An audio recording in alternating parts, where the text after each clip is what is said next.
Hello everyone, this is Ricky for Pokerology, and this should be the first video of 2011.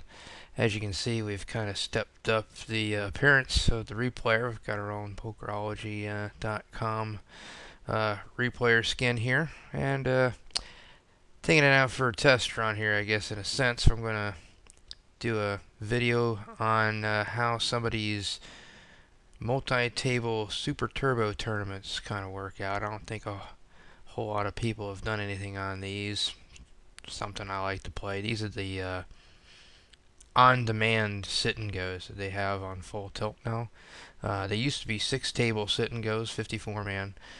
They've recently changed the way they do some of those games, introducing on-demand, where starts with a minimum amount of people. I think with these it's 36, and once 36 people hit, like a sit and go, it starts. But unlike a normal sit and go where that's a close-ended deal, they leave it open to late registration, probably for about a total of, let's say, about 8 minutes. I think they give you 2 minutes after that starts, and then the first two blind levels of these things. So at 25.50, it's closed. Usually, this is a $5 version with a 35-cent rake, and they get anywhere from 90 to 120 runners. I think this one here has 116. Anyway, as you can see, people start off with only 300 chips in these things, and the blinds are 15, 30, 10 big blind stacks. So naturally, that brings out the push-fold mentality in these games, and those people who have a good grasp on that kind of game, which is generally just, a lot of it's just a range and Nash type feel for what people are doing. If you have a decent idea of how people might react in those situations, you tend to do pretty well in these things. Here, real quick, I'll bring this up. This is just a Nash of how it would look opening right up here. 15, 30 blinds, 9 players. I just used one, winner take all type structure because it's early. You're willing to get it in pretty early. And as you can see, early you're still fairly tight, 8% of the hands. It's going to be wider than some people even still think. But as you can see, pretty late you can push almost a third of your hand, probably even more than a third of your hands, because most often people aren't going to be calling near wide enough. Here, we'll just give an example as we scroll down. See if I can scoot this over just a little bit for you. You see on the button, Nash would suggest all these type of hands here. That's pretty much what I've got. I would probably, I may add a couple of other little suited hands as I go.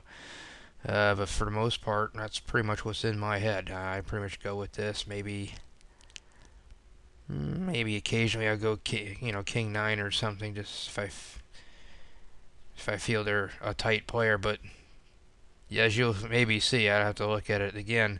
But some people will call wider than this, and others will be really tight.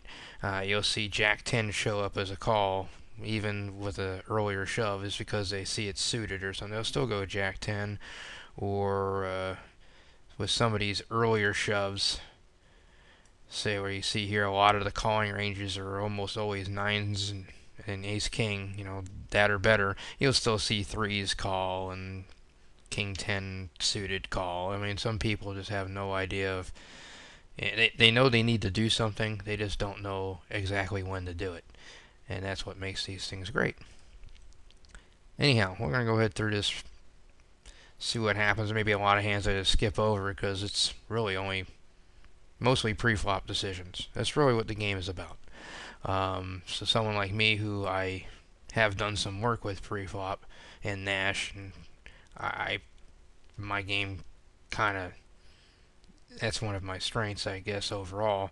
I tend to like these things. Other players who want to see flops and play post-flop, they're not going to like these things so much. But they are quicker. Can be frustrating if you keep busting out the first hand you play, 4 or 5 times in a row. You get a little frustrated. But overall, it's a profitable game if you know what you're doing. Okay, as you see here, 6-7 is not going to be anything I want to play. Or Jack 6. You see somebody already doubled up. Matter of fact, let's see what happened. Let's see what they did. Okay, he naturally went all in the button. He called. See, I would have let that go. Suited, I'd go. I think that's a little light because people, they're gonna, in these things, they're gonna call sometimes pretty light. So I'm pretty tight with my Nash range. I think overall on the balance they may call just about right, depending on the player. You'll notice later on people really tighten up. But I guess his fours held. Oh yeah. Oops, I went too fast, but that's okay. Okay, anyway, with Jack 6, 6, 9, I'm just not going to play anything like that here. This is probably going to be good enough. Matter of fact, I know that's going to be good enough. Let's see if I get to play it. Yeah, no, naturally I don't screw around. I'm just going to go all in with 10 big blinds.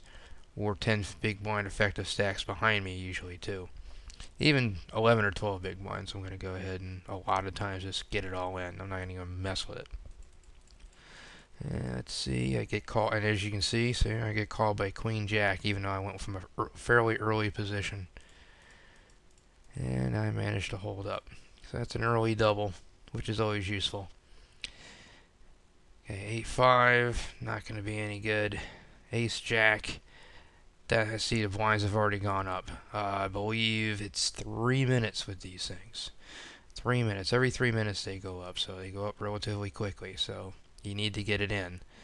And I folded there for some reason. Why did I do that? That's surprising. Why did I fold there? I think because, oh, okay, I see why. I have a little bit more than a push stack, and I've got 1, 2 guys, 3 guys behind me I really didn't want to play post flop with.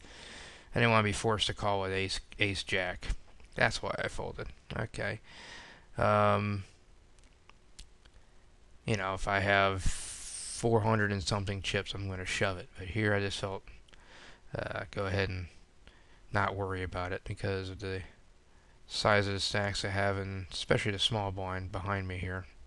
Could I have raised here? Probably could. I could have raised. I would have hated to raise and fold though. If he came over the top or he came over, I just wouldn't like to do it. So I just elected to keep it simple and just fold. Just because of stack sizes. Like I said, if I had less chips, I'm just willing to get it all in because, it's time. Here, I got enough. This kind of an awkward stack. I almost wonder. Let's take a look at something. I wonder if Nash would say that's a shove. I don't think it does, but it might be a good idea to take a look. Let's see here. Alright, I've brought up the Nash for this hand, and as you can see, Ace-Jack is there. So I may have made a little bit of a mistake, since pushing is better than folding. However, in a sense, like we said before, some people will call a little bit too wide. That in mind, you can argue a fold, because our guy's going to really be this tight. Sometimes in these things, no, they're not going to be. Nines, nines, nines, ace, queen.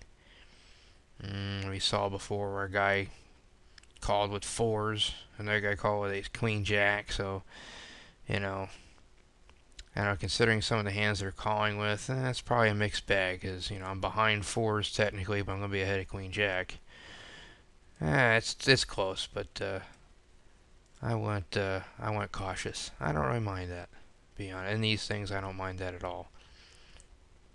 But we can almost say that could be a mistake there.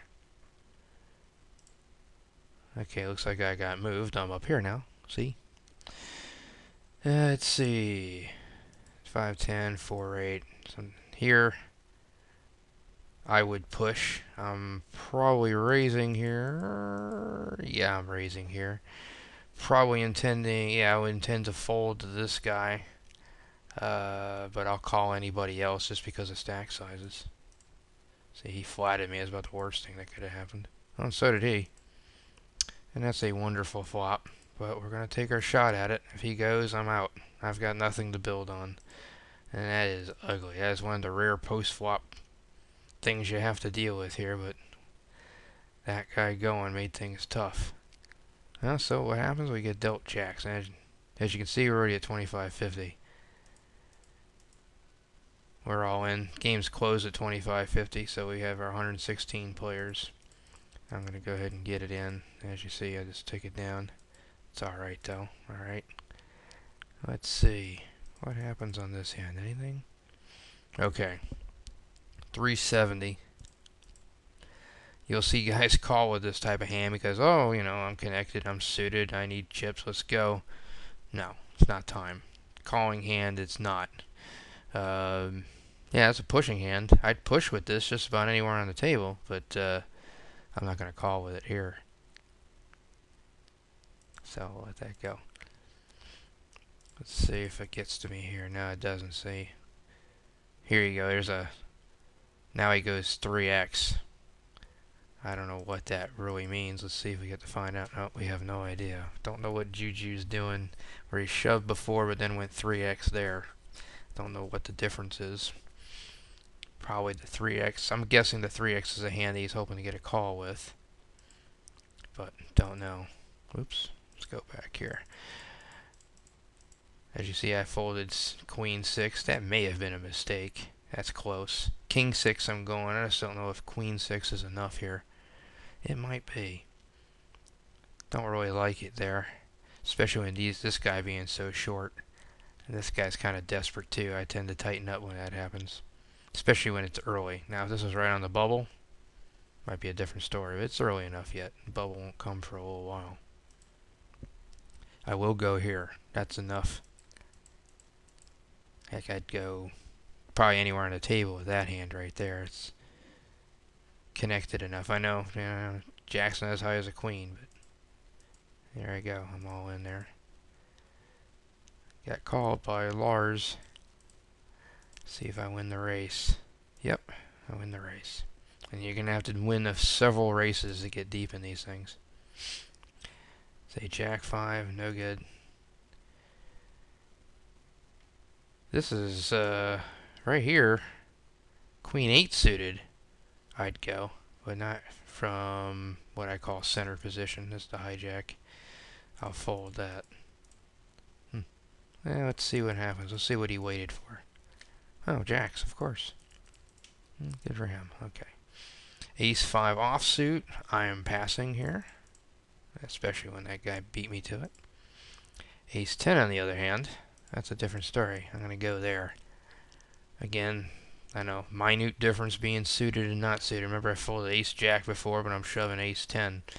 That's just about automatic. That might actually, that's ass end of my range. That's, you know, toward the bottom of it. But there are just certain hands I'm going to go with every time. As you know, like I demonstrated before with that Nash. That's basically the minimum I'm going to go with. And ace 10 is it. Let's see if I get called in this instance. Juju. Okay, he has ace 6. He felt he was desperate enough to call. In my opinion, he wasn't. I know it's getting kind of shallow. And let's see. Oh, he hits the 6, but make my what did I do? I lost here, didn't I? Yeah, I lost here. Yeah, it's 6. So he hits with his 6. That's unfortunate. Fortunately, he was short enough that I survived, but I'll live to fight another day. Okay. Moved again. You get moved quite a bit in these things as they shrink, because people do get knocked out fairly quickly. But 7-5 is not good. Okay, ace 5 offsuit again. I'm not doing it. Suited's, you know, just one of those stronger hands. It's just makes a difference. But I'm gonna let it go here. Queen 5, 3-9. Let's see how this pans out. Yeah, I'm short, but I'm not desperate. I'm not gonna call off a 5 high there. I will shove this blind on blind, but I'm not going to call a raise from this position, especially for 10x. I'll pass. I have to have patience in these things sometimes. I can't do too desperate. I mean, yeah, there's certain hands you're going to go with, but there are others like these offsuit hands here. You just let them go. Well, you got to shove anyway. Same thing here. Queen 5, I'm going to let it go. Queen 4, King 6, all these hands I'm letting go. This one I might have should have gone with. And I folded here. I just don't, I mean, it's 3 big blinds. You know, and I'm what, 3 off? That might have been a shove. I might have should have gone. Thing is, I don't have a whole lot of fold equity, so I let it go, hoping for a little bit stronger hand. So that's why I let that go. That might be a mistake, though. Same thing here. If that was suited, I'm going, but offsuit, I'm going to let it go, especially when somebody beat me in the pot. As you can see, I'm short. Another hand that maybe I could have gone with. So now I'm further from the button. Again, you just have to have patience in these things at times and wait for those hands that you know are going to be, strong enough. So some of these hands you're just kind of questioning. This again still might be a mistake. Matter of fact, let's see if I can take a look at this one. I am curious on this one. Okay, under the gun +1. Nash is queen 9, so that still is a fold, as I somewhat suspected. I think a lot of it has to do with really more my lack of fold equity means I do have to be tighter. There's a balance between being desperate enough and being stupid enough, I guess. And I wasn't sure, but I figured that was the case here. Now, if I was in a later position, maybe I could have done something. Of course, the stacks are going to be different here. Like here, if whoever's in the cutoff, I got to look at his chips. Queen 7 suited is easily good enough. Yeah, he had 285. He's not much shorter than I am, but that's good enough. You only have 3 people to deal with as opposed to 6. So, yeah, it was a good fold by Nash, anyhow. Now, there is some argument that, hey, the big blind's going to slap me in 2 hands. I got to do something. Yeah, there's something to that, too. Again, King 9, again, another one of those hands. But because of that, that's why I decided to go here. I don't know if it's Nash friendly. Let's take a look at this last one I just had, and we'll just kind of take a peek. It's too many chips. It won't help us, really. Yeah, that won't give me a decent idea. But being one spot off, it still says take King 10 off suit. So Nash doesn't like it. I like it only because, well, now I've only got one hand before I'm getting hit by that big blind, and Nash doesn't take account for that. But this may be a small mistake too. As it is, I still have fold equity, and even the guy with 1,200 chips here didn't decide to call, which is good. I mean, if he has 5 high, doesn't have to call. So I may have got away with one there. Okay, he's all in. Pretty short. What have I got here? I got 2.8 to 1 is what I have. I can see by off screen by looking at the stacks here. What is 465 in the pot, and I had what 160 something to call. I'm gonna call because he could have just about anything. That's just too good odds. If I had a really crappy hand, I might be able to let it go, but I don't know if I can really fold much of anything. And as you see, I get crippled. Now, 200 chips. What am I really going to do? I'm going to fold because I have 5 high. That might be a mistake because, I mean, look at the pot. Really, there's 180 in the pot. He adds really, in essence, another 200, another 200 to call. I probably should have went ahead and called. Just 5 high, I just elected to let it go. I'm wondering if I really should have just went ahead and got it in anyway. I mean, I don't think the odds are gonna. Yeah, looking at the odds in the replayer here on the side here is telling me 1.3 to 1. I know it's not it because, I don't have 900 chips. I don't know. Let's see. I mean, basically let's see. His shove is technically 260. So 260, 320, 440, 200 to call. I mean, that's a little better than 2 to 1, but again, I've got 5 high. I mean, if I'm going to fold anything, I guess this is a hand I can fold. Still might should have been a call just because how short I was, but let's see, 1, 2, 3, 4, 8 players. Nah, we're not that close to the bubble. The bubble is probably 12 players. Unless there was 16 left, which may have been the case here. Hey, I should have called. But there's only 16 left. You never know. The way things happen in these things, and I've got a few hands to wait. I can almost back into the money, to be honest. But I'll let it go here. I'm just really wondering if that should have been something I should be doing. But 5 high, I'm willing to play, but sometimes I want a little more than 5 high.